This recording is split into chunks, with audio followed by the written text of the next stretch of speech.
Hello, you amazing souls. Welcome to another 5 minutes of wellness here on Asanke Soul TV. I'm your girl Thalia, and I'm just happy to be with you all today.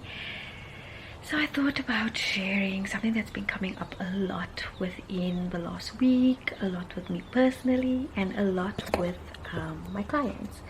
That has been boundaries. And I think maybe I've shared about boundaries on here before, but it's something that is the most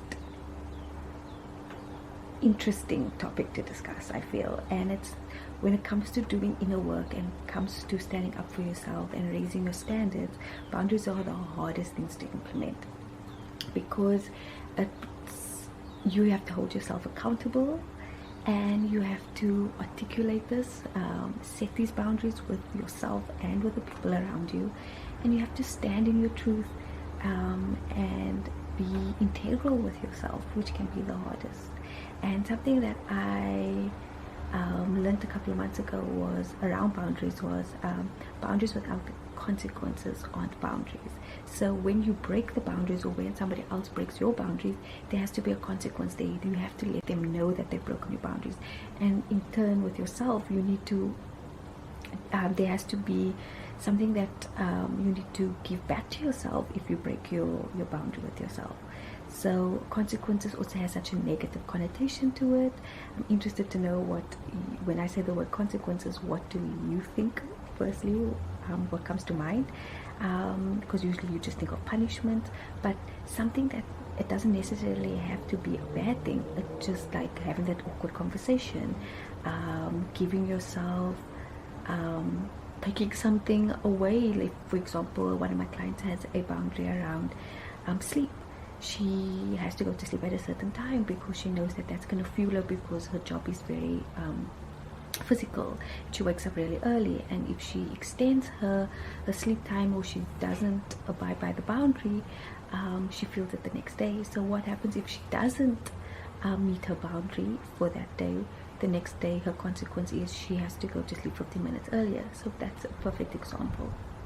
Or having a really hard talk with yourself, like, talking yourself out of the behavior that you're trying to shift, because it's so easy to get stuck into comfort zones, and we get pulled back into old habits because it's comfortable and we're safe there.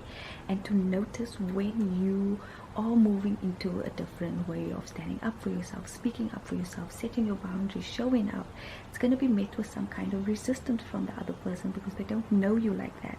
And don't fall back into people pleasing and giving in, because you ultimately teach people how to treat you. And if you are not going to be integral with your boundaries, they're not going to believe you, because your word and your actions need to be congruent. And that's why it's tricky.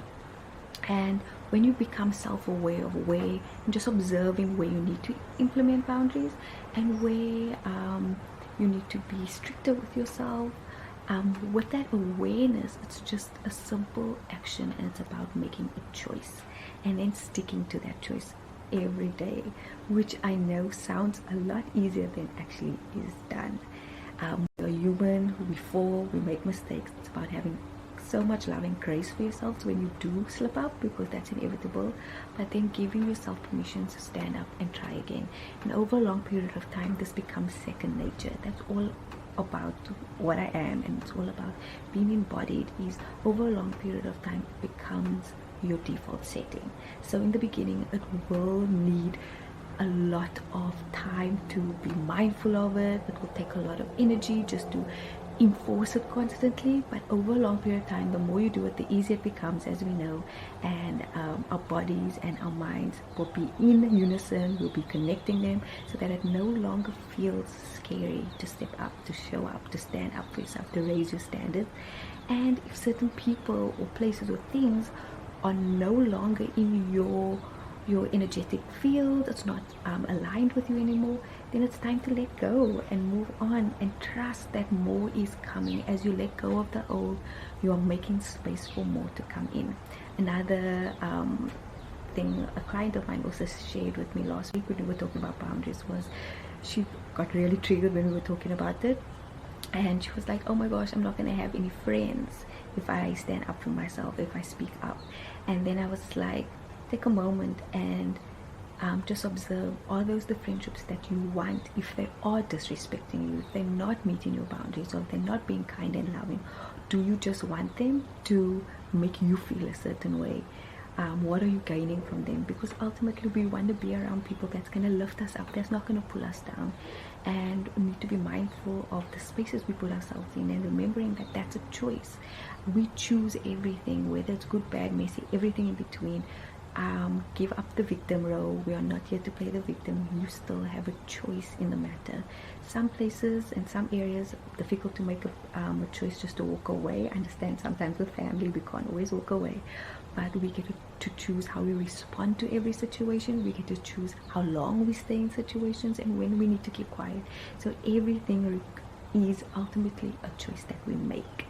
And when we start to become observant about it, start implementing the boundaries over a long period of time, things will start to shift, things will start to get easier. And I'd love to know your intake on this. What do you feel around boundaries? Is this something that is comfortable for you? Is this triggering? Is this scary? Where do you fall in the realm of setting boundaries? Is this something you've never done before? Is this something that you're interested to learn more about?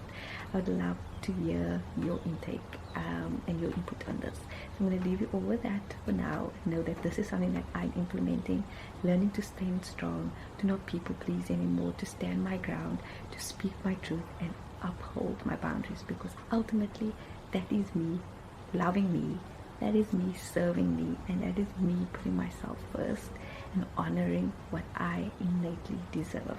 And you deserve that too. So I'm going to leave you all with that this week. Hope you enjoyed this video, and I'll chat to you guys all soon. Again, share this with a friend if it was helpful. Subscribe, comment down below, and check out my other videos if you love this one. If this is the first one you watched, check out a few of the others, and I'd love to know your thoughts. So I'll see you guys again next week for another 5 minutes of wellness here on Asaki Soul TV.